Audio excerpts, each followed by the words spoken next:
ಲೋಕಸಭಾ ಚುನಾವಣೆಗೆ ಸಂಬಂಧಪಟ್ಟ ಹಾಗೆ ಕಾಂಗ್ರೆಸ್ ಅದ ತಯಾರಿ ನಡೆಸ್ತಾ ಇದ್ರೆ ಬಿಜೆಪಿ ಕೂಡ 28 ಕ್ಷೇತ್ರಗಳ ಪೈಕಿ ಯಾರನ್ನ ಅಭ್ಯರ್ಥಿ ಮಾಡಬೇಕು, ಯಾರನ್ನ ಅಭ್ಯರ್ಥಿಯಾಗಿ ಕಣಕ್ಕಿಳಿಸಬೇಕು ಅನ್ನೋ ಆಯ್ಕೆ ವಿಚಾರಕ್ಕೆ ಸಂಬಂಧಪಟ್ಟ ಹಾಗೆಯೂ ಕೂಡ ಬಿಜೆಪಿ ಒಂದು ಹಂತದ ಕಸರತ್ತನ್ನು ಆರಂಭಿಸ್ತಾ ಇದೆ.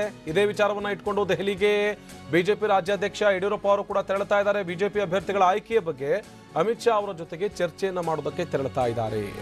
ಇನ್ನು ಹಾಲಿ ಬಿಜೆಪಿ ಸಂಸದರಿಗೆ ಟಿಕೆಟ್ ನೀಡುವ ಬಗ್ಗೆಯೂ ಕೂಡ ನಿರ್ಧಾರವನ್ನು ತೆಗೆದುಕೊಳ್ಳಲಾಗುತ್ತೆ. ಬಿಜೆಪಿ ರಾಷ್ಟ್ರೀಯ ಅಧ್ಯಕ್ಷ ಅಮಿತ್ ಶಾಗೆ ಇಂಥದ್ದೊಂದು ತೀರ್ಮಾನವನ್ನ ಕೈಗೊಳ್ಳೋದಕ್ಕೆ ಬಿಡಬೇಕು ಅನ್ನುವಂಥ ವಿಚಾರ ಕೇಳಿ ಬರ್ತಾ ಇದೆ. ಇನ್ನು ಸೋತಿರುವಂತಹ ಅಭ್ಯರ್ಥಿಗಳ ಬಗ್ಗೆಯೂ ಕೂಡ ಅಭಿಪ್ರಾಯವನ್ನು ತಿಳಿಸ್ತಾರೆ ಬಿಎಸ್ವೈ.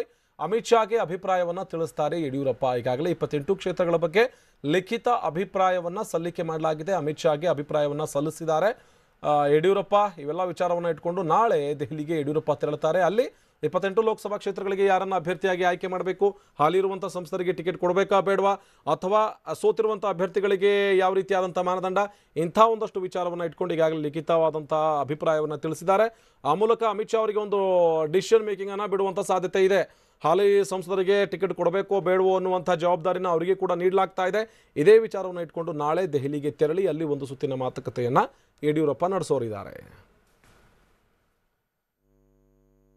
ಶಿವಕುಮಾರ್ ಉದಾಸಿ ಅವರು ಕನಿಷ್ಠ 1 ಲಕ್ಷಕ್ಕೂ ಹೆಚ್ಚಿನ ಅಂತರದಲ್ಲಿ ಈ ಕ್ಷೇತ್ರದಿಂದ 100ಕ್ಕೆ 100 ಗೆಲ್ತಾರೆ.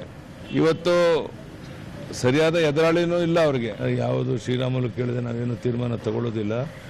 ನಾನು ನಾಳೆ ಡೆಲ್ಲಿಗೆ ಹೋಗ್ತಾ ಇದ್ದೇನೆ, ಅಮಿತ್ ಶಾ ಅವ್ರ ಹತ್ರ ಮಾತನಾಡ್ತೇನೆ, ಎಲ್ಲರ ಜೊತೆ ಸಮಾಲೋಚನೆ ಮಾಡಿ ತೀರ್ಮಾನ.